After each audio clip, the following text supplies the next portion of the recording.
Assalamu alaikum. My name is Virat Tanvi, and today's lecture is a continuity of the lectures from the topic carbohydrates. अभी तक जो चीजें cover हो गई हैं पिछले 2 से 3 लेक्चर्स में, उसमें जो पहली चीज थी वो थी कार्बोहाइड्रेट्स.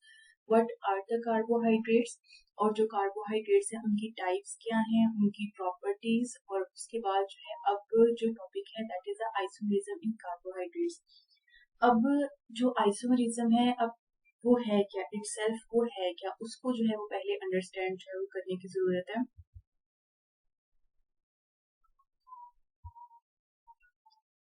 आइसोमर्स को जब डिफाइन किया जाता है तो these are the compounds which have the same molecular formula but different structural arrangement of atoms. These are called as the isomers, और इस फिनोमिना को जो है वो आइसोमरिज्म कहा जाता है. अब यहाँ आपके सामने कुछ एग्जांपल्स हैं. जैसे कि आप देख सकते हैं, ये है ग्लूकोज का structure, fructose, galactose and mannose. अब आप इन सब में डिफरेंस जो है वो देख सकते हैं. इन चारों स्ट्रक्चर्स का जो मॉलिक्यूलर फॉर्मूला है वो सेम है, लेकिन इन चारों स्ट्रक्चर्स के अगर आप अरेंजमेंट को देखें, स्ट्रक्चरल अरेंजमेंट को देखें, तो जो ग्लूकोज है उसकी स्ट्रक्चरल अरेंजमेंट इस तरह से है कि उसके जो कार्बन नंबर 1 है वहां पे एल्डिहाइड ग्रुप प्रेजेंट है. जो फ्रुक्टोज है वहां पे जो है वो कीटोन ग्रुप प्रेजेंट है. ग्लूकोज और ग्लैक्टोज जो है वो एक दूसरे के एपिमर्स हैं. एपिमर्स क्या हैं? एपिमर्स जो है वो ऐसे कंपाउंड्स या ऐसे स्ट्रक्चर्स हैं जो कि around a single particular chiral carbon atom या स्टीरियोजेनिक कार्बन जो है उनकी पोजीशन वेरी करती है. अब आप अगर ग्लूकोज को देखें तो यहाँ पे ग्लूकोज का जो कार्बन नंबर 4 है और यहाँ पे जो ग्लैक्टोज का कार्बन नंबर 4 है, यहाँ पे जो पोजीशन ऑफ OH और हाइड्रोजन है वो डिफरेंट है. इसी तरह से जो ग्लूकोज और मेनोज हैं ये भी एक दूसरे के जो है वो एपिमर्स हैं. अब ग्लूकोज और ग्लैक्टोज एक दूसरे के एपिमर्स हैं क्योंकि ये कार्बन नंबर 4 के अराउंड इनकी पोजीशन जो है वो वेरी करती है. इनमें OH और हाइड्रोजन की पोजीशन जो है वो चेंज्ड है. लेकिन जो मेनोज है वो डिफर करता है कार्बन नंबर 2 की वजह से. अगर आप यहाँ पे देखें तो कार्बन नंबर 2 है, यहाँ पे OH जो है वो ऑन माय लेफ्ट साइड है, और यहाँ पे कार्बन 2 पे जो OH है वो ऑन माय राइट साइड है. तो ये जो है वो एक दूसरे के एपिमर्स हैं. इन जनरल आइसोमर जो है वो क्या है, जिनका मॉलिक्यूलर फॉर्मूला सेम है लेकिन उनका स्ट्रक्चरल फॉर्मूला डिफरेंट है. अब आइसोमरिज्म इन कार्बोहाइड्रेट्स क्या है कि कार्बोहाइड्रेट्स में भी ऐसे स्ट्रक्चर्स हैं कि जिनका मॉलिक्यूलर फॉर्मूला तो सेम है लेकिन उनके स्ट्रक्चरल फॉर्मूला जो है वो डिफरेंट है. अब आइसोमर्स तो हैं. अब यहाँ पे आप खुद ही एक डिफरेंस नोट कर सकते हैं कि जो ग्लूकोज और फ्रुक्टोज हैं ये एक दूसरे के आइसोमर्स हैं और ये दूसरे के स्ट्रक्चरल आइसोमर्स हैं. अब आइसोमर्स की फर्दर आगे से टाइप्स हैं, स्ट्रक्चर डिफर है इनका. अब यहाँ पे ही आपने एक और डिफरेंस जो है वो पॉइंट आउट करना है कि ये जो ग्लूकोज है इसमें एल्डिहाइड ग्रुप है और जो फ्रुक्टोज है इसमें कीटोन ग्रुप है. तो ये एक दूसरे के फंक्शनल ग्रुप आइसोमर्स भी है.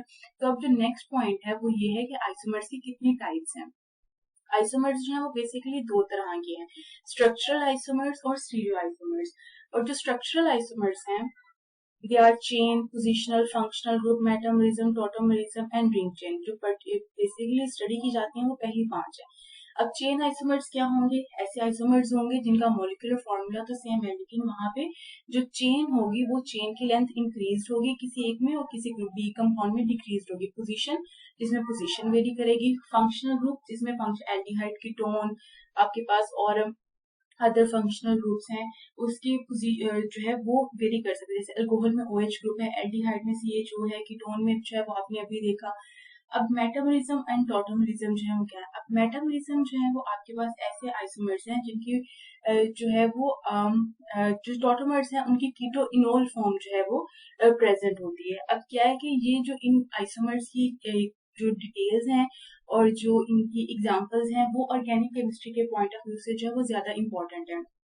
इस सब्जेक्ट पे, इस टॉपिक में ये वाइवा के पॉइंट ऑफ व्यू से ये चीजें याद रखना जरूरी है कि आपके पास आइसोमर्स क्या हैं, उनकी कितनी टाइप्स हैं, उनके क्या नाम है. और अगर कार्बोहाइड्रेट्स में आइसोमरिज्म की बात हो रही है तो वहां पे कौन सा आइसोमरिज्म जो है वो ग्लूकोज में है या फ्रुक्टोज में है. अब इसकी जो अदर टाइप है that is a stereo isomer. अब इन दोनों में जो है वो डिफरेंस याद रखना है कि जो स्ट्रक्चरल आइसोमरिज्म है that is arrangement of atoms, और जो स्टीरियो आइसोमरिज्म है वो स्पेस में अरेंजमेंट ऑफ एटम्स के को जो है वो उसमें डिफरेंस आएगा। अब जो स्टीरियो आइसोमर्स हैं वो दो तरह के हैं, geometrical isomers and optical isomers.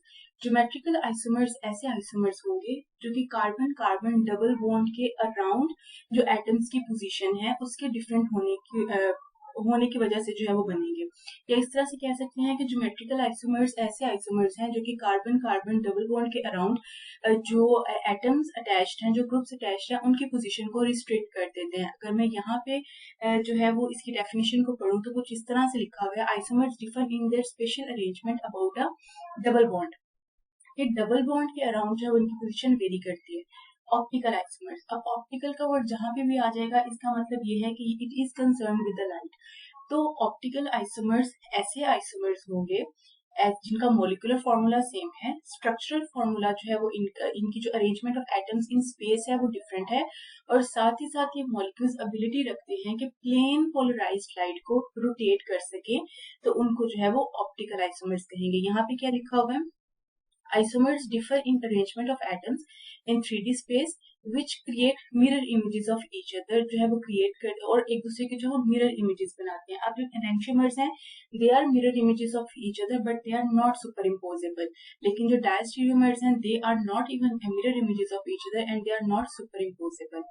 अब यहाँ पे जो है ये कॉन्स्टिट्यूशनल आइसोमर्स हैं, स्टीरियो आइसोमर्स हैं, स्टीरियो आइसोमर्स की फर्दर जो है वो आगे से ऑप्टिकल आइसोमर्स में एनेंशियोमर्स हैं, डायस्टीरियोमर्स हैं। Enantiomers mirror images, non superimposable. Diastereomers they are not even mirror images, they are not even superimposable to each other. Epimers जो है वो ऐसे कंपाउंड्स हैं जो कि अराउंड अ पर्टिकुलर कार्बन जो है वहां पे एटम्स की पोजीशन जो है वो चेंज होती है। एनोमर्स जो है वो ऐसे कार्बन्स हैं जिनमें जो ऐसे कंपाउंड्स हैं जिनमें जो पोजीशन है अराउंड फंक्शनल ग्रुप कार्बन वो वेरी करती है, या एसिमेट्रिक कार्बन भी जो है इसे कहा जाता है। जैसे यहाँ पे लिखा हुआ है isomers that differ at a new asymmetric carbon atom formed on a ring closure. अब ये डेफिनेशन को सिर्फ एक अदर पर्सपेक्टिव से जो है वो यहाँ पे लिखा गया है, अगर इसको अंडरस्टैंड करें, अगर इसी रिंग स्ट्रक्चर को जब चेन स्ट्रक्चर में लिखा जाएगा तो ये कार्बन जो है ये इस एल्डिहाइड ग्रुप के साथ जो है वो ऑक्सीजन के साथ जो है वो डबल बॉन्ड बनाता है, और जब इसका रिंग चेन जो है वो बनता है तो ये carbon carbon double bond O और एच जो है वो साथ में अटैच है। जब इसकी रिंग फॉर्म बनती है तो वो कार्बन जो है वो ये वाला कार्बन है और इसे जो है वो एनोमेरिक कार्बन कहते हैं। अब एनोमेरिक कार्बन के अराउंड अगर ओ एच जो है वो डाउनवर्ड साइड पे है तो वो अल्फा कार्बन है, अगर अपवर्ड साइड पे है तो वो बीटा कार्बन है, ये बीटा एनोमर है, अल्फा एनोमर और बीटा एनोमर। ऑप्टिकल एक्टिविटी नाम से पता चल रहा है लाइट है, तो ऐसे सारे आइसोमर्स जिनकी एबिलिटी है कि वो प्लेन पोलराइज्ड लाइट को रोटेट कर सकते हैं, तो वो जो है वो ऑप्टिकली एक्टिव कंपाउंड्स है और इस फिनोमिना को ऑप्टिकल एक्टिविटी कहेंगे। The property of a compound being able to rotate the pin of polarization of a pin polarized light is called the optical activity. The compound with such activity is labeled as optically active, and a stereoisomer that is optically active is called as the optical isomer. Definition वही है, एक ही चीज है, उसको explain कर रहे हैं कि अगर किसी कंपाउंड की एबिलिटी है कि वो plane of the plane polarized light rotate कर सकता है तो वो ऑप्टिकली एक्टिव कंपाउंड है। कंपाउंड तो उसकी जो एक्टिविटी है वो ऑप्टिकल एक्टिविटी है, उस कंपाउंड को ऑप्टिकली एक्टिव कंपाउंड कहेंगे। और वो जो आइसोमरिज्म है that is the optical isomerism. अब यहाँ पे एग्जांपल है ग्लूकोज और फ्रुक्टोज की। ग्लूकोज अब जो ऑप्टिकल एक्टिविटी है वो डेक्स्ट्रोरोटेटरी है एंड लिबोरोटेटरी है। अगर प्लेन पोलराइज्ड लाइट जो है वो क्लॉकवाइज डायरेक्शन में रोटेट करता है दैट इज डेक्स्ट्रोरोटेटरी, अगर एंटी क्लॉकवाइज रोटेट करता है तो दैट इज लिबोरोटेटरी। यहाँ से अगर याद रखने के लिए लिबो कि एल से याद रखा जा सकता है और लेफ्ट साइड, तो अगर लिवो लेफ्ट साइड पे है तो डेफिनेटली डेक्स्ट्रो जो है वो राइट साइड पे होगा। तो फ्रुक्टोज जो है वो लेफ्ट साइड पे रोटेट करता है प्लेन पोलराइज्ड लाइट को। यहाँ पे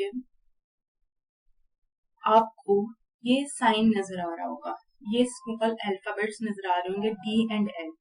अब ये याद रखना है कि जब भी किसी कंपाउंड की ऑप्टिकल एक्टिविटी शो की जाएगी तो वो स्मॉल डी या स्मॉल एल के साथ की जाएगी। अब जो स्मॉल डी है उसका क्या मतलब है, स्मॉल डी का मतलब है कि ये डेक्स्ट्रोरोटेटरी है और स्मॉल एल का मतलब है कि ये लिबोरोटेटरी है। अब एक चीज तो समझ में आ गई कि जो ऑप्टिकली एक्टिव कंपाउंड्स हैं ऐसे कंपाउंड्स हैं जो कि प्लेन पोलराइज्ड लाइट को रोटेट करते हैं। अब कोई ना कोई इंस्ट्रूमेंट होगा जिसकी मदद से इस प्लेन जो ये प्लेन चेंज हो रहा है उसको मेजर कर सकते हैं, तो उस इंस्ट्रूमेंट का नाम है polarimeter. It is use to measure the optical rotation of a molecules in solution. अब जो इंस्ट्रूमेंट यूज किया जाता है वो है पोलैरिमीटर। और यहाँ से दूसरा जो क्वेश्चन या एमसीक्यूज या जो वाइवा के पॉइंट ऑफ व्यू से चीज बनती है वो ये है कि जो यहाँ पे सैंपल यूज किया जाता है वो किस फॉर्म में है, वो है सोल्यूशन के फॉर्म में। अगर तो कोई ऑलरेडी लिक्विड फॉर्म में है तो इट इज फाइन, अगर सॉलिड फॉर्म में है तो उसे पहले सोल्यूशन फॉर्म में कन्वर्ट करना होगा। अब इसकी इंस्ट्रूमेंटेशन क्या है पोलैरिमीटर की, कि वहां पे लाइट सोर्स अटैच है। अगर आप अपने अराउंड देखें तो जो लाइट है that is a multi directional, ये हर तरफ जो है वो लाइट को जो है वो लाइट जो है वो स्कैटर्ड है।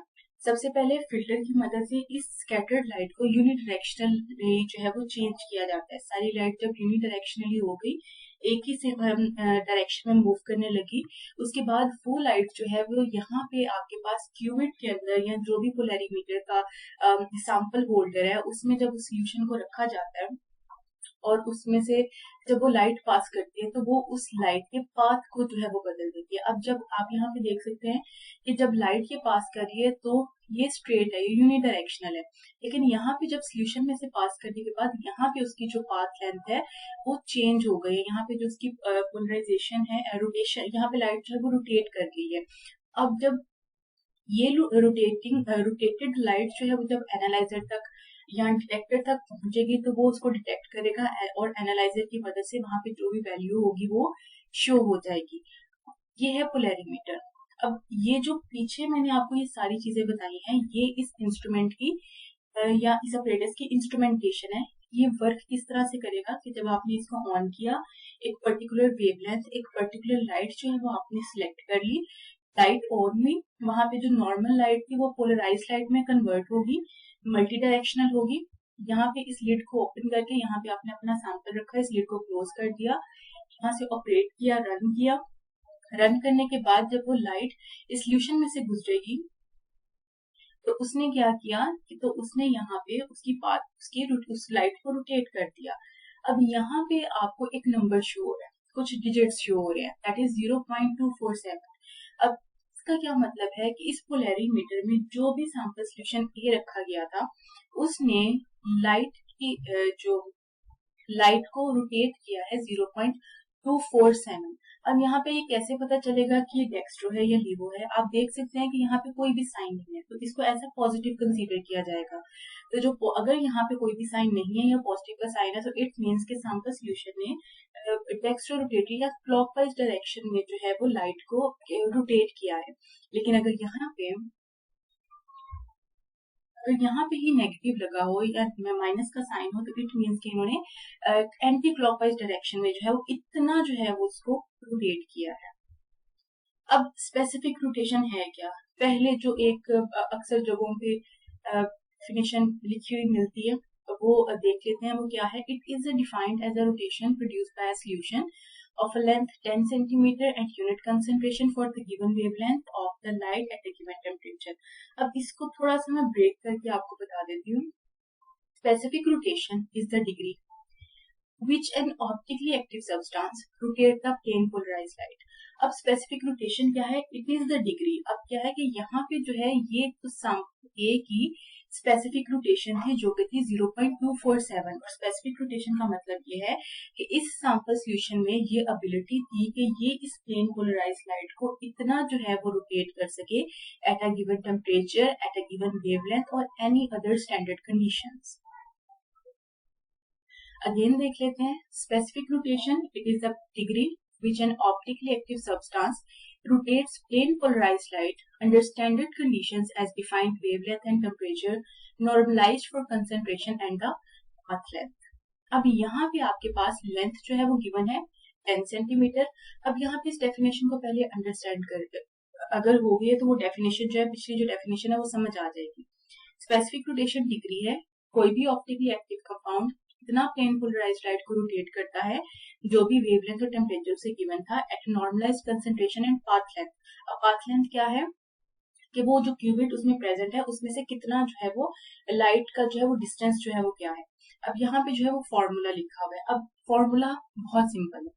फॉर्मूला क्या है कि जो भी यहाँ पे अपने पोलैरिमीटर के डिस्प्ले पे, एनालाइजर पे जो भी रीडिंग लिखनी है, उस रीडिंग को जो है वो आपने डिवाइड कर देना है कंसंट्रेशन, जिस कंसंट्रेशन का आपने सोल्यूशन बनाया है, और जो भी पाथ लेंथ थी आपके क्यूबिट की, उसको मल्टीप्लाई करके उससे जो है वो आपने डिवाइड कर देना। सिंपल है। किस तरह से कैलकुलेट करना है? ऑब्जर्व जो आपके पास रोटेशन होगी उसको डिवाइड करना है आपने कंसंट्रेशन, जिस कंसंट्रेशन में से आपने उस लाइट को पास करवा के चेक किया है कि वो प्लेन पोलराइज लाइट को रोटेट करता है या नहीं करता, करता है तो वो डेक्स्ट्रो है या लीवो है, और मल्टीप्लाई कर देना है उसकी पाथ लेंथ के साथ कि कितनी लेंथ में से वो लाइट गुजरी है, और आपने डिवाइड कर देना है इस ऑब्जर्व्ड नंबर्स के साथ जो कि आपके पास ऑब्जर्व रोटेशन है। तो यू आप फाइंड आउट कर सकते हैं स्पेसिफिक रोटेशन, और हर कंपाउंड की स्पेसिफिक रोटेशन जो है वो डिफरेंट होगी, कुछ डेक्स्ट्रो होंगे, कुछ लीवो होंगे, और हो सकता है कुछ जो है वो मिक्सचर ऑफ बोथ जो है वो हो, डेक्स्ट्रो लीवो बोथ। अच्छा, अब स्टीरियोआइसोमेरिज्म को थोड़ा सा देख लेते हैं। अब वो तो आपने पहले भी देख लिया कि ये ऐसे क्योंकि ये कार्बोहाइड्रेट्स के पॉइंट ऑफ व्यू से है, तो यहाँ पे आ जाएगा the monosaccharides which have same structure but differ from each other in their configuration like arrangement of atoms in space. Stereoisomerism, stereo जहाँ पे आएगा इसका मतलब है 3D अरेंजमेंट है, अरेंजमेंट ऑफ एटम्स जो है वो इन स्पेस है। यहाँ पे एक चीज का आपने ख्याल रखना है कि कॉन्फ़िगरेशन का वर्ड जो है वो यहाँ पे आपने जहन में रखना है। यहाँ पे जो एग्जांपल्स हैं वो हैं ग्लूकोज की और लैक्टोज की। एक दफा फिर से रिवाइज कर लें, ग्लूकोज और लैक्टोज एक दूसरे के एपिमर्स भी हैं। Enantiomers definition पढ़ूंगी, the pair of stereoisomers which are mirror images of each other in regard to asymmetric carbon atom present in their molecule are called enantiomers। अब क्या है कि ये एक दूसरे के मिरर इमेजेस हैं। जिस तरह से शीशे में जब आप उनको देखते हैं तो आप देख सकते हैं कि आप जिस तरह से मिरर में एक इमेज बनता है, जैसे आप जो है वो खुद को शीशे में देखते हैं, उसी तरह से ये कंपाउंड जो है वो एक दूसरे के मिरर इमेजेस हैं। लेकिन जब आप इसी कंपाउंड को इस मिरर में से निकाल के उसी तरह उस पर इम्पोज करने की कोशिश करेंगे, वो उस पर सुपर इम्पोजेबल नहीं होगा। Anomers, there are two isomers that differ in configuration around anomeric carbon atom. It may be alpha or beta anomer. If isomers are not mirror images, they are called as diastereomers. Right, अब क्या है कि anomers और diastereomers को दोनों को इन slides में explain कर दिया गया। अब क्या है कि ना तो मिरर इमेजेस हैं, ना वो सुपर इम्पोजेबल हैं, दे आर द डायस्टीरियोमर्स। और एनोमर्स क्या थे? एनोमर्स जो थे वो थे एनोमेरिक कार्बन में, एनोमेरिक कार्बन के अराउंड OH और हाइड्रोजन की पोजीशन में जो वेरिएशन है that make them alpha and beta. अब क्या है कि ये एनोमेरिक कार्बन कौन सा कार्बन है? ये फंक्शनल ग्रुप का कार्बन है, जो कि रिंग स्ट्रक्चर में यहाँ पे जो है वो शो हो रहा है। और यहाँ पे जो एनोमेरिक अगर डाउनवर्ड पोजीशन में है, OH ग्रुप अटैच है तो वो अल्फा होगा, और अगर अपवर्ड पोजीशन में अटैच है तो वो बीटा होगा। Apimers are the two isomers which differ in the configuration around one specific carbon atom of the carbonyl group, and glucose and lactose differ in each other at carbon number 4 due to the position of OH। ये example जो है वो पहले भी आपके साथ discuss हुई है कि एपिमर्स क्या है कि खास कार्बन के अराउंड इनकी पोजीशन चेंज होती है।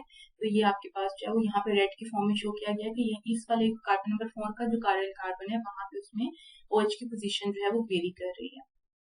अच्छा, अब पायरानोज एंड फ्यूरानोज आइसोमेरिज्म। अब जब आप ग्लूकोज का साइक्लिक स्ट्रक्चर देखते हैं तो वो कुछ इस तरह से है, फ्रुक्टोज का जब साइक्लिक स्ट्रक्चर देखते हैं तो कुछ इस तरह से है, और ये आपके सामने स्ट्रक्चर है पायरान का और ये है फ्यूरान का।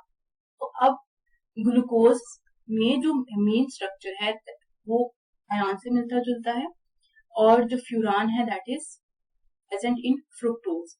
ये क्या है कि the ring structure of monosaccharide में be similar to either pyran और furan, and according to the monosaccharide it is said to be pyranose and furanose isomers। अब यहाँ से 2 से 3 जो है वो स्ट्रक्चर पाइवा के क्वेश्चंस जो है वो अराइज होते हैं। कौन से?